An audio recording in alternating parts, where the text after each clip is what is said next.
Practical action Southern Africa. Technology challenging poverty. Drought every year in Gwanda. How do farmers adapt to this recurring disaster?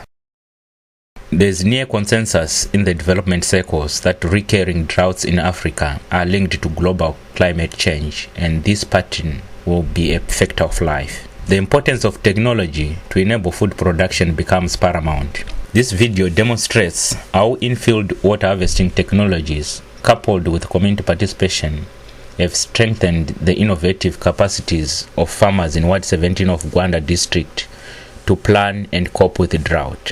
Gwanda district is located in semi-arid areas of Zimbabwe with erratic rainfall of less than 500 millimeters per annum. As a result of this drought, crop failure and livestock deaths are common. People have become passive recipients of food and seed aid. It's clear from the background that this area is very dry. The conditions you see, barren land with heavily browsed trees, are typical semi-arid conditions during a 4-week-long mid-season dry spell, which resulted in crop failures. This is Ward 17 Center. Here, farmers come together to set priorities and get each other's commitment. Everyone is gathered to address the issue of drought. These women are saying, yes, we are really committed and strong enough to start this project and ensure we have enough food to eat.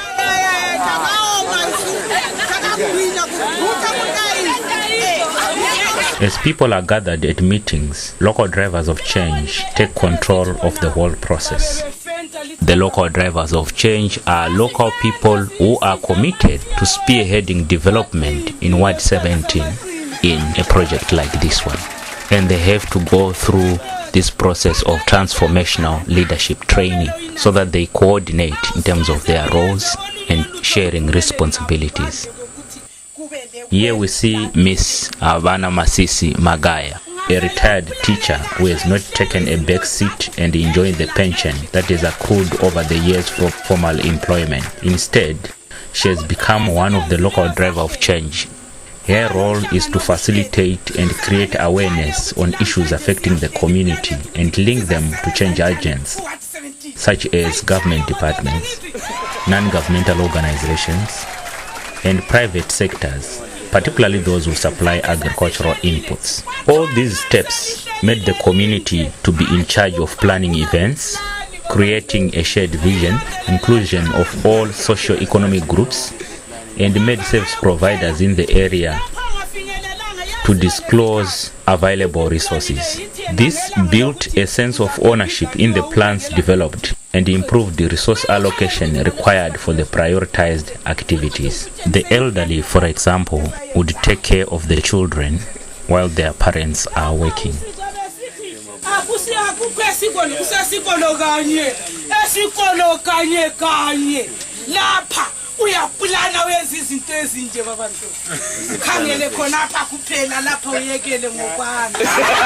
The key steps that Mrs. Magaya highlights in her presentation. The first step is ensure the whole process is an inclusive one, by firstly including all people from different socio-economic groups. This includes people with disabilities, the elderly, and even the better off farmers, because each of them has a role to play. The second step is locating the role of drivers of change who will facilitate community desired outcomes through dialogue, local community planning, organizing review meetings, and an inclusive process that ensure marginalized groups participate in issues that affect them. The third step is encouraging farmers to work in groups to share labor, which is in short supply due to HIV, AIDS, and migration of economic active groups to neighboring countries. The fourth step is organizing community review meetings to build a broader collective understanding of problems encountered and finding possible solutions. This way, communities take charge of their own change process. Regular reviews also ensure that local drivers of change become accountable to the people in reporting progress.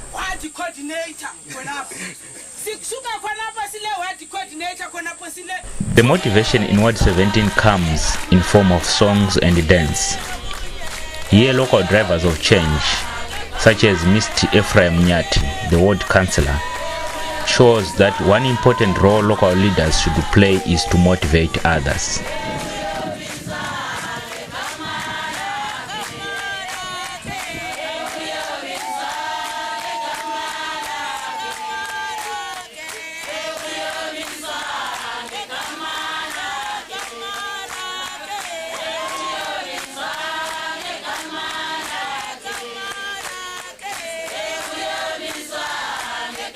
It was a great discovery by most farmers that there were such simple technologies that could be made from locally available resources. These include an A-frame, which is a simple tool used for surveying ground levels. Here we see farmers demonstrating how they construct the A-frame and peg the contours.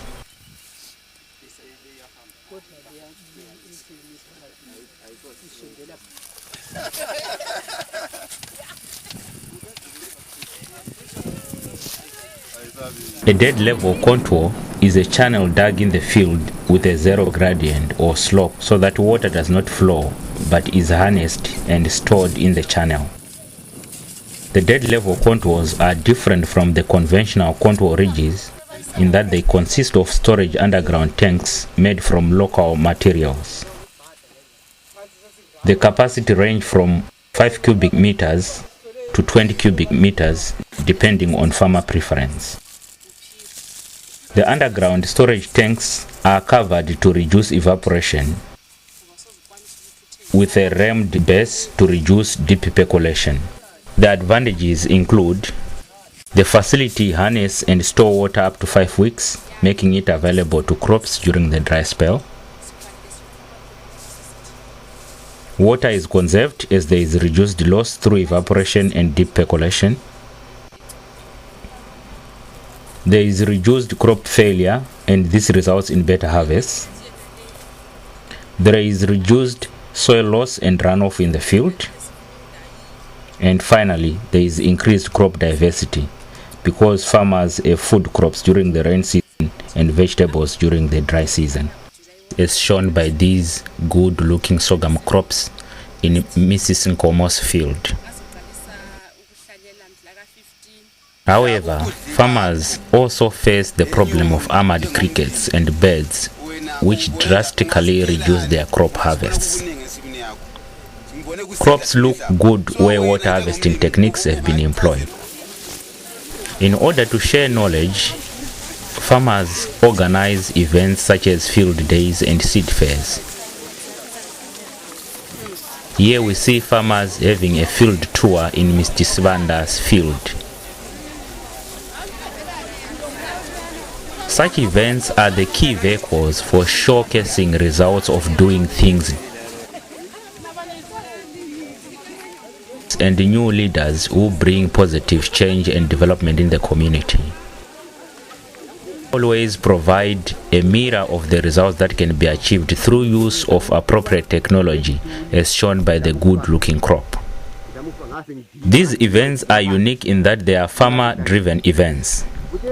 There is interaction and sharing of knowledge, experience, and farmers see them as one way of dropping bad practices and pick the good ones. Mr. Sibanda tells the extension staff and other farmers that his open pollinated maize variety has responded well to new conditions created by the water harvesting technologies.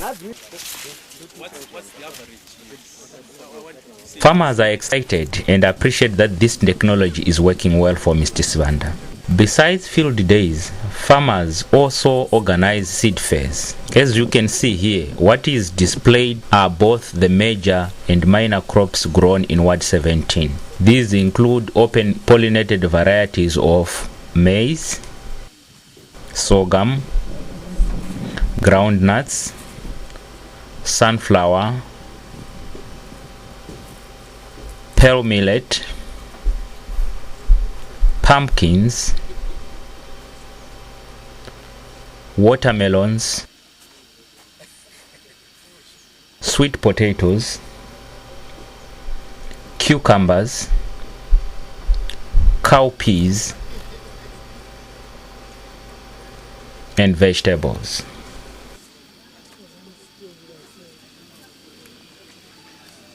By making a decision to be water harvesters, farmers in Ward 17 have become organized in new ways. Firstly, farmers are engaged in planning and managing their own learning.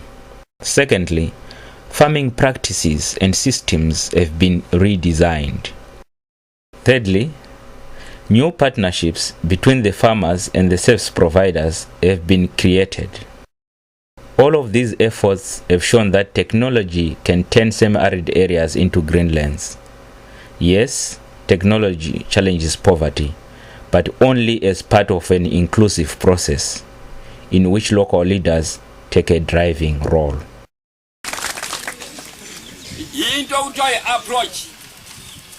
Approach non-governmental organizations. Some organizations will come and render services in terms of food or what, and continue giving food. Because they want to continue giving food, they will never teach them or make them know how to produce food. Because they want to continue to be there. ITDG is very clear, tomorrow it is going. Because these people are going to have food. There won't be any need for them to be here except to expand into other wards. I think all non-governmental organizations must change their attitudes. What is happening in Ward 17 makes me, as the council chairman, I'm already a transformed person. I'm already changed. I'm no longer the council chairman who was there 2 hours ago.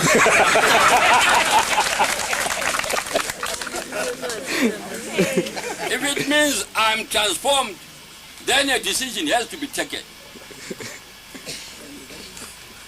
A decision has to be taken at district level. What the people can now do a participatory methodology.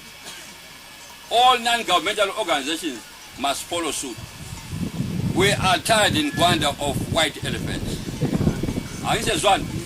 We want anything that is happening in a participatory methodology approach. And this is one. We don't want imposed projects. So I'm transformed. When I get to Gwanda, Gwanda, so now we get Gwanda, I'll call a meeting. Let's review every non-governmental organization or donor as a Gwanda. Let's look at what they are doing. Is there need for them to continue? Is there any danger for them to continue? Is there any danger if they go away? And this one. Yes. Gwanda is a very dry area. We need assistance from all organizations, but not at any cost. We want assistance which is very educative, like this one. I think every non-governmental organization has transformed, is out to revisit their way of operation. If they want to continue to be in Gwanda. And this is one. If I insulted Siafa or Gumbo during the meeting, when I said they were producing no results, then I'm here to say, can you forgive me?